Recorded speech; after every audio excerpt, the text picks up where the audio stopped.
Kembali lagi di Santai Berfaedah, series terbaru dari Safda.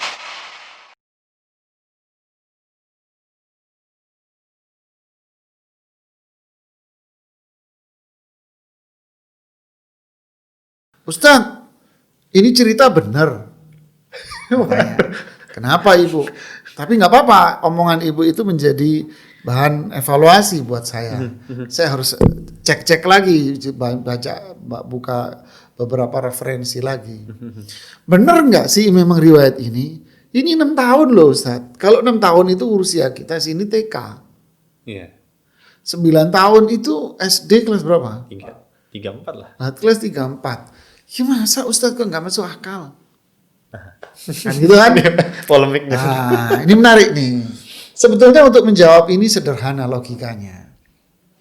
Kenapa kok kita susah? Karena logika seseorang itu kan, memori akal orang itu dipengaruhi dengan apa yang dilihat, apa yang didengar. Yang kita lihat, yang kita dengar, anak 9 tahun ini ya segini, imut-imut. Ya masa iya anak segini?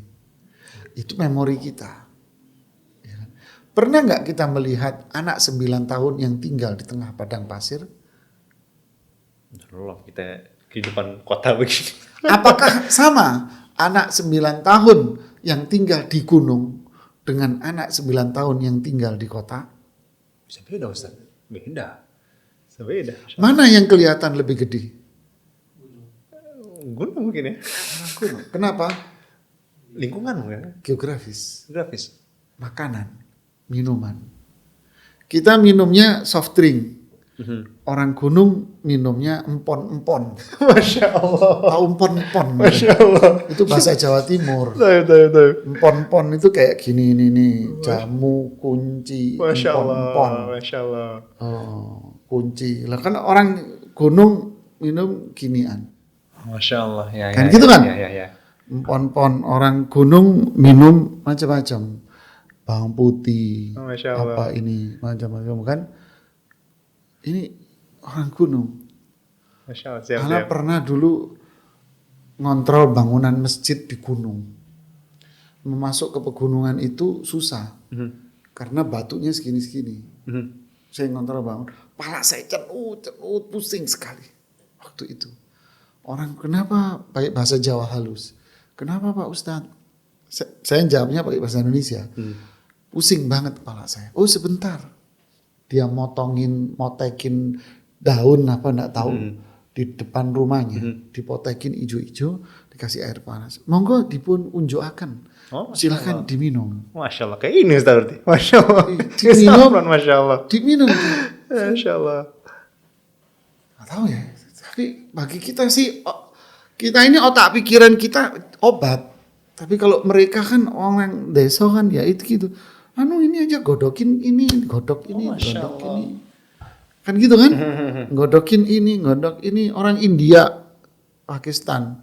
Minumannya apa ini? Saffron Ustaz. Za'faran.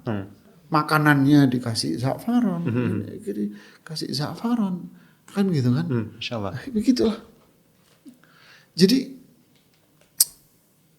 ini hanya sebuah ilustrasi. Apa iya anak gunung dengan anak kota sama pertumbuhannya? Oh, oke. Coba logikanya. Ya. Pepatah Arab pernah bilang gini, bintul khudar ghair bintil jazar. Anak perempuan. Anak dari tukang sayur itu beda dengan anak dari tukang jagal. Bint, anak perempuan tukang sayur beda dengan anak dari perempuan dari tukang jagal. Ini bukan beneran. Bukan beneran, ini hanya ungkapan. Maksudnya apa? Makanan yang dikonsumsi seseorang itu akan berpengaruh pada taraf pertumbuhan orang. Oh, Masya Allah. Siap. Paham? Ya, maaf. Oh ini panjang ceritanya kalau begini. Coba lihat anak gadis kita. Ada anak gadis sekarang kelas 4 SD. Ya. Ada sekolahan-sekolahan itu 4 SD itu sudah menstruasi. Sudah menstruasi, sekarang menstruasi. Tapi ada yang kelas 6. Ada yang kelas 1 SMP baru menstruasi. Kenapa? Beda makan atau beda Asupan beda gizi. asupan, Masya Allah. Lu minumannya soft drink, ini itu. Kalau orang-orang dulu makanannya apa? Kurma zaman Rasulullah SAW. Terus apa lagi? Dagingnya kambing, onta. Diapain? Digodok? Kagak, dibakar. Kan dibakar sama mereka. Masya Allah, mereka makanannya sehat-sehat. Terus mereka orang gunung, pekerja keras padang pasir. Nah, kita samakan dengan anak TK yang 6 tahun TK, ya kagak nyambung lah. Masya Allah. Jadi satu daerah, pertumbuhan anak di daerah ini akan berbeda dengan pertumbuhan anak yang ada di daerah yang lain. Jadi begitulah. Masya Allah. Berarti ini insya Allah bisa menjawab pertanyaan even kaum muslim, Ustaz. Karena mereka juga kadang masih bingung, wah kok bisa sih Rasulullah nikah dengan anak usia 6 tahun gitu. Even yang lain juga orang Islam, Ustaz, gitu. Ya itu Pak, lihat aja anak di kelas 4 SD deh. 4 SD umur berapa? 10 tahun mungkin. Ya 10, 9, 10. Tergantung anaknya kan. 9, 10 umurnya. Ada yang menstruasi tuh. Berarti perempuan kalau sudah menstruasi berarti apa? Ya bisa. Ini satu jawaban. Masih banyak jawaban yang lain. Ketika kita bicara Hafsah radhiyallahu anha. Hafsah itu jadi janda umur berapa? Masya Allah. Menjanda umur 21. Tahun kedua Hijriah. Hafsah radhiyallahu anha dengan suaminya yang pertama ikut hijrah Habasyah yang pertama.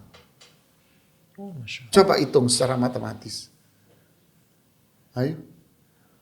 Hijrah Habasyah yang pertama kapan? Tahun kelima kenabian. Itu Hafsah sudah menikah. Dan sudah hijrah ke negeri Habasyah. Umur berapa nikahnya Hafsah? Belajar matematika. Berarti memang itulah di zaman itu. Mereka itu nikah kecil-kecil. Zaman itu umurnya pendek-pendek. Seperti layaknya orang gunung zaman itu, orang desa, nikahin anaknya umur berapa? Belasan kali. 12 tahun dikawinin. Iya, selama dia sudah menstruasi, kawinin sama dia. Nah, kita melihat mindset kita, mindset emak-emak di metropolitan. Janganlah. Terus akhirnya kita mendiskreditkan sebuah cerita sejarah. Jadi pelajaran penting, Ustaz. Masya Allah. Iya, jangan diukur pakai akal. Masya Allah. Ya, okay. Baik, Ustaz. Semoga ini bisa menjadi jawaban buat teman-teman semua ya yang nonton acara podcast ini. Masya Allah.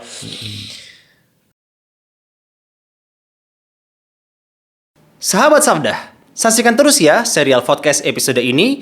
Akan ada giveaway menarik buat yang bisa menjawab pertanyaan yang kami berikan di akhir segmen ini. Caranya adalah subscribe dan follow akun di bawah ini. Dan untuk menjawab pertanyaannya, simak hingga segmen terakhir. Barakallahu fikum.